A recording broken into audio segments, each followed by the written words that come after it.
আসসালামু আলাইকুম। সংবাদে আপনাদের সবাইকে স্বাগতম জানাচ্ছি আমি নুসরাত। শুরুতেই সংবাদ শিরোনাম। বাংলাদেশের সর্বশেষ গুরুত্বপূর্ণ আপডেট সংবাদে আপনাকে স্বাগত। শুরুতেই সংবাদ শিরোনাম, পরে বিস্তারিত। প্রথমেই জানাবো আমাদের হাতে থাকা সর্বশেষ গুরুত্বপূর্ণ সবথেকে তাজা আপডেট সংবাদ। সুদানের আবেইতে সন্ত্রাসী হামলায় বাংলাদেশ সেনাবাহিনীর 6 শান্তিরক্ষী সদস্য নিহত, বলছে আইএসপিআর। সুদানের আবেইতে সন্ত্রাসী হামলায় বাংলাদেশ সেনাবাহিনীর 6 শান্তিরক্ষী সদস্য নিহত হয়েছে। একই ঘটনায় আরও অন্তত 8 সেনা সদস্য আহত হয়েছে। আজ এক বিজ্ঞপ্তিতে বাংলাদেশ সেনাবাহিনী বা আন্তঃসংযোগ পরিদপ্তর আইএসপিআর পরিদপ্তর থেকেই তথ্য নিশ্চিত করা হয়েছে। আইএসপিআর জানিয়েছে, যুদ্ধ এখনও চলমান রয়েছে। সন্ত্রাসী হামলায় বাংলাদেশ সেনাবাহিনীর 6 জাতিসংঘের শান্তিরক্ষী সদস্য নিহত হয়েছে। এছাড়াও আরও 8 সেনা সদস্য আহত হয়েছে। এরপর জানাবো হাদিকে গুলি, সন্দেহভাজন যুবকের বাড়ি বাউফলে।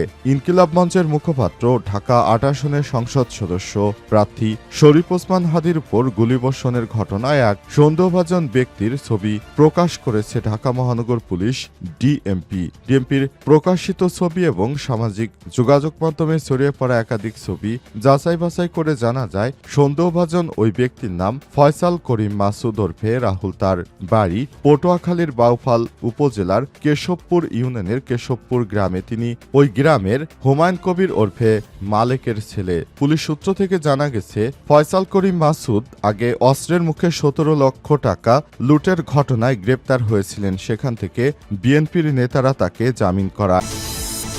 এদিকে সাভারে যাত্রীবাহী বাসে আগুন। রাজধানী ঢাকার সাভারে পার্কিং করা একটি যাত্রীবাহী বাসে অগ্নিকাণ্ডের ঘটনা ঘটেছে। তবে এই ঘটনায় কোনো হতাহতের ঘটনা ঘটেনি। আজ সাভারের পৌর এলাকা গেন্ডায় ঢাকা আরিচা মহাসড়কের নবীন নগরমুখী সার্ভিস লেনে এই ঘটনা ঘটে। তবে এই ঘটনার মাত্র 15 মিনিটের মধ্যে বাসের আগুন নিভিয়ে ফেলে ফায়ার সার্ভিসের সদস্যরা। এই ঘটনায় কেউ হতাহত হয়নি। সেখানে চালক বা বাসের মালিক কাউকেই দেখা যায়।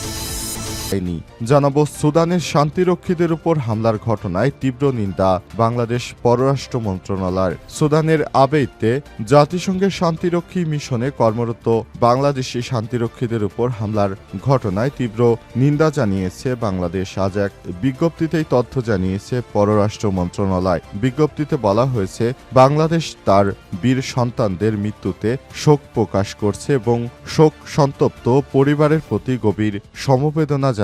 একই সঙ্গে আহতদের দ্রুত আরোগ্য কামনায় বাংলাদেশ সরকার ও জনগণ প্রার্থনা করছে। এবং সর্বশেষ জানাবো, যে কোনো মূল্যে নির্বাচন হতে হবে বললেন তারেক রহমান। দেশে যতই ষড়যন্ত্র হোক না কেন এবং যে কোনো পরিস্থিতির জন্য বাংলাদেশে যেন নির্বাচন বন্ধ না হয়, বাংলাদেশে সর্বোচ্চ চেষ্টা চালাতে হবে যেন নির্বাচন হয়। নির্বাচনকে কোনোভাবেই বানচাল করতে দেয়া যাবে না। প্রিয় দর্শক, এতক্ষণ শুনছিলেন সংবাদ শিরোনাম, এবারে বিস্তারিত। তবে তার আগে বন্ধুরা অনুরোধ থাকবে, এই সংবাদটিতে একটি লাইক দিন। এই চ্যানেলে আপনি নতুন হয়ে থাকলে আমাদের সংবাদটি দেখতে দেখতে চ্যানেলটি সাবস্ক্রাইব করে রাখুন। কমেন্ট করে বন্ধুরা আপনার মূল্যবান মতামত জানিয়ে দিন আপনি বিশ্বের কোন দেশ থেকে বা বাংলাদেশের কোন স্থান থেকে আমাদের সংবাদটি দেখছেন এবং শুনছেন। আর বন্ধুরা সংবাদটি আপনার সোশ্যাল মিডিয়া ফেসবুকে শেয়ার করে বন্ধুদেরও দেখার সুযোগ করে দিন। আর গাজা যুদ্ধে আপনি যদি নিরীহ ফিলিস্তিনিদের ভালোবেসে থাকেন, কমেন্টে ইয়েস লিখে বিশ্ববাসীকে জানিয়ে দিন। এবারে বিস্তারিত। আর বন্ধুরা, গাজা যুদ্ধে আপনি যদি নিরীহ ফিলিস্তিনিদের ভালোবেসে থাকেন, কমেন্টে ইয়েস লিখে পুরো বিশ্বকে জানিয়ে দিন। এবারে বিস্তারিত। সুদানে আবেইতে সন্ত্রাসী হামলায় সেনাবাহিনীর 6 শান্তিরক্ষী সদস্য নিহত, বলছে আইএসপিআর। সুদানে আবেইতে সন্ত্রাসী হামলায় বাংলাদেশ সেনাবাহিনীর 6 শান্তিরক্ষী নিহত হয়েছে। এই ঘটনায় 8 সেনা সদস্য আহত হয়েছে। শনিবার 13 ডিসেম্বর এক বিজ্ঞপ্তিতেই তথ্য নিশ্চিত করেছে বাংলাদেশ সেনাবাহিনী বা আন্তঃবাহিনী জনসংযোগ পরিদপ্তর আইএসপিআর জানিয়েছে, যুদ্ধ এখনও চলমান। সন্ত্রাসী হামলায় সেনাবাহিনীর 6 শান্তিরক্ষী নিহত হয়েছে, এছাড়াও 8 সেনা সদস্য আহত হয়েছে। এদিকে ভেরিফাইড ফেসবুকে এক পোস্টে বাংলাদেশ সেনাবাহিনী জানিয়েছে, সুদানের আবেই এলাকায় অবস্থিত জাতিসংঘ শান্তিরক্ষা মিশন এই ঘাঁটি সন্ত্রাসীদের আতর্কিত আক্রমণে বাংলাদেশ সেনাবাহিনীর মোট 14 জন শান্তিরক্ষী সদস্য হতাহত হয়েছে। এর মধ্যে 6 জন শান্তিরক্ষী নিহত, 8 জন শান্তিরক্ষী আহত হয়েছে সর্বশেষ তথ্য অনুযায়ী। পোস্টে আরও জানানো হয়েছে, ওই এলাকায় পরিস্থিতি এখনো অস্থিতিশীল রয়েছে, সন্ত্রাসীদের সঙ্গে সংঘর্ষ চলছে। সেনাবাহিনী জানিয়েছে, আহত শান্তিরক্ষীদের প্রয়োজনীয় চিকিৎসা উদ্ধার কার্যক্রম গ্রহণের জন্য সংশ্লিষ্ট কর্তৃপক্ষ সর্বাত্মক প্রচেষ্টা অব্যাহত রেখেছে। এ বিষয়ে পরবর্তী পরিস্থিতি সম্পর্কে বিস্তারিত তথ্য প্রাপ্তি সাপেক্ষে যথাযথদের জন্য জানানো হবে। এ অবস্থায় সেখানে বাংলাদেশ সেনাবাহিনীর সদস্যদের আরও বেশি সতর্ক থাকার জন্য নির্দেশ দেওয়া হয়েছে এবং যুদ্ধ চলাকালীন ওই সন্ত্রাসী গ্রুপের আস্তানাগুলোকে আরও কঠোরভাবে পর্যবেক্ষণ করার পাশাপাশি নিজের নিরাপত্তা সবার আগে এই বিধানকে সামনে রেখে কাজ করতে হবে, যাতে করে আর এই ধরনের কোনো হতাহতের ঘটনা না ঘটে। তবে বাংলাদেশ সেনাবাহিনীর সদস্যদের মৃত্যুতে আমরা গভীরভাবে শোকাহত। হাদিকে গুলি সন্দেহভাজন যুবকের বাড়ি বাউফলে। ইনকিলাব মঞ্চের মুখপাত্র ঢাকা 8 আসনের সংসদ সদস্য প্রার্থী শরীফ ওসমান হাদির উপর গুলিবর্ষণের ঘটনায় এক সন্দেহভাজন ব্যক্তি ছবি প্রকাশ করেছে ঢাকা মহানগর পুলিশ ডিএমপির প্রকাশিত ছবি ও সামাজিক যোগাযোগ মাধ্যমে ছড়িয়ে পড়া একাধিক ছবি যাচাই বাছাই করে জানা যায়, সন্দেহভাজন ওই ব্যক্তির নাম ফয়সাল করিম মাসুদ ওরফে রাহুল। তার বাড়ি পটুয়াখালী বাউফল উপজেলার কেশবপুর ইউনিয়নের কেশবপুর গ্রামে। তিনি ওই গ্রামের বাসিন্দা হুমায়ুন কবির ওরফে মালেকের ছেলে। পুলিশের সূত্র থেকে জানা গেছে, ফয়সাল করিম মাসুদ আগে অস্ত্রের মুখে 17 লক্ষ টাকা লুটের ঘটনায় গ্রেপ্তার হয়েছিল।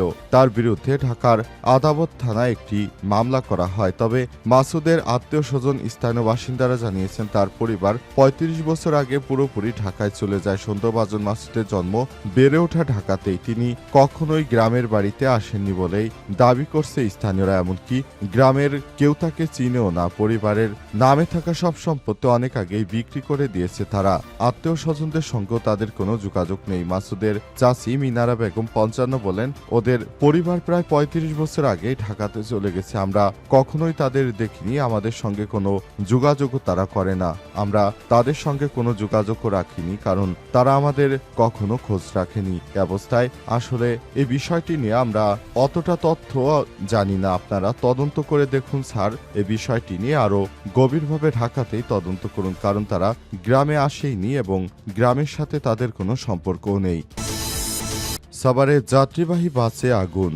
সাভারে পার্কিং করা একটি যাত্রীবাহী বাসে অগ্নিকাণ্ডের ঘটনা ঘটেছে, তবে এই ঘটনায় কোনো হতাহতের ঘটনা ঘটেনি। শনিবার 13 ডিসেম্বর রাত 10টার দিকে সাভারের পৌর এলাকার গেন্ডায় ঢাকা রিচা মহাসড়কের নবীনগরমুখী সার্ভিস লেনে এই ঘটনা ঘটে। খবর পেয়ে দ্রুত ফায়ার সার্ভিসের 2টি ইউনিট ঘটনাস্থলে উপস্থিত হয়ে বাসের আগুন নিয়ন্ত্রণে নিয়ে আসে। বাসটি সাভার থেকে আউকপাড়ায় যাচ্ছিল এবং টেনশু নামক জুতার কারখানায় শ্রমিক আনা নেয়ার কাজে নিয়োজিত ছিল। তবে ঘটনাস্থলে গিয়ে বাসের মালিক কিংবা চালক কাউকেই পাওয়া যায়নি। সাভার ফায়ার সার্ভিসের ও সিভিল ডিফেন্সের স্টেশনের ওয়ার হাউসের ইন্সপেক্টর মেহেরুল ইসলাম জানিয়েছেন, রাত 10টায় কেউ কল করে বাসে আগুনের ঘটনাটি জানালে দ্রুত ফায়ার সার্ভিসের 2টি ইউনিট ঘটনাস্থলে পৌঁছে জ্বলন্ত বাসে আগুন প্রায় 15 মিনিটে নিয়ন্ত্রণে আনে। তবে কিভাবে বাসটিতে আগুনের সূত্রপাত হয়েছে সে বিষয়টি জানা যায়নি। পরের ঘটনাস্থলে পৌঁছান সাভার মডেল থানার ভারপ্রাপ্ত কর্মকর্তা আরমান আলী, সাভার হাইওয়ে পুলিশ এবং ঢাকা জেলা উত্তর গোয়েন্দা পুলিশের সদস্যরা। এ অবস্থায় তারা এখনও সেখানে নানা রকম কার্যক্রম চালাচ্ছে এবং এই বিষয়গুলো দ্রুততার সঙ্গে যারাই দুষ্কৃতকারী রয়েছে বাসে আগুন দেওয়ার ঘটনা ঘটিয়েছে তাদেরকে আটক করতে সর্বদা বদ্ধপরিকর। সুদানের শান্তিরক্ষীদের উপর হামলার তীব্র নিন্দা ঢাকার। সুদানের আবেই অঞ্চলে জাতিসংঘের শান্তিরক্ষী মিশনে কর্মরত বাংলাদেশি শান্তিরক্ষীদের উপর ভয়াবহ হামলা চালিয়েছে সন্ত্রাসীরা। এই হামলায় বাংলাদেশ সেনাবাহিনীর 6 জন সদস্য নিহত হয়েছে, পাশাপাশি বাংলাদেশ সেনাবাহিনীর আরও 8 জন সদস্য আহত হয়েছে। এমনিতেই সুদানে সেনাবাহিনীর সঙ্গে দেশটির সন্ত্রাসী গোষ্ঠীর গৃহযুদ্ধ চলছে। এই যুদ্ধের পেছনে সংযুক্ত আরব আমিরাত অর্থাৎ দুবাই ঘনিষ্ঠভাবে জড়িত। সংযুক্ত আরব আমিরাত দুবাইয়ের বাজারে যেসব কালো মার্কেটে স্বর্ণ বিক্রি করে সেসব স্বর্ণগুলো কিন্তু সুদান থেকে তারা চোরাই পথে সুদানের সাধারণ জনগণ এবং সরকারকে ফাঁকি দিয়ে তারা এসব স্বর্ণ দুবাইয়ের মার্কেটে এনে বিক্রি করে এবং এই স্বর্ণের কারণেই মূলত এই ধরনের যুদ্ধ শুরু হয়েছে এবং এই যুদ্ধ কতদিন স্থায়ী থাকবে সেটি বলা সম্ভব নয়। বাংলাদেশ শান্তিরক্ষী বাহিনীর সদস্যরা যারা সুদানে কর্মরত রয়েছেন তাদের জন্য বর্তমান সুদানের অবস্থা আরও ভয়াবহ হয়ে উঠেছে। তাদের সামরিক ব্যারাক লক্ষ্য করে সুদানের সন্ত্রাসী গোষ্ঠীগুলো হামলা চালায়। এই হামলায় বাংলাদেশ সেনাবাহিনীর 14 জন সদস্য হতাহত হয়েছে। এর মধ্যে 6 জন সেনা সদস্য মারা গেছে এবং 8 জন সদস্য গুরুতর আহত হয়েছে।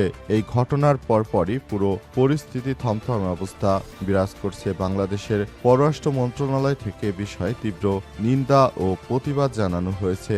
যেসব শান্তিরক্ষী সদস্যরা মারা গেছেন তারা বাংলাদেশের জাতীয় বীর, কারণ তারা বিদেশে গিয়েও বাংলাদেশের প্রতিনিধি হয়ে যুদ্ধ করেছে এবং তারা শান্তি প্রতিষ্ঠার জন্য কাজ করেছে। তাদের অবদান আমরা বাংলাদেশিরা কখনোই ভুলতে পারবো না এবং যেসব সেনা সদস্যরা এখনো সুদানে কর্মরত রয়েছেন তাদের প্রতি অনুরোধ থাকবে যে আপনারা সেখানে আরো বেশি সতর্কতার সঙ্গে আপনারা দায়িত্ব পালন করুন। যে কোনো অনাকাঙ্ক্ষিত ঘটনা এড়িয়ে যাওয়ার জন্য আপনারা সর্বোচ্চ প্রচেষ্টা চালিয়ে যান। যে কোনো সংকটকে মোকাবেলা করার জন্য পরিস্থিতি পর্যবেক্ষণ করে তারপর সংকট মোকাবেলা করুন এবং সেখানে ধৈর্যের সঙ্গে পরিস্থিতি মোকাবেলা করুন। দেশের নাম উজ্জ্বল করতে গিয়ে যেসব সেনা সদস্যরা নিহত হয়েছে তারা হচ্ছে শহীদ।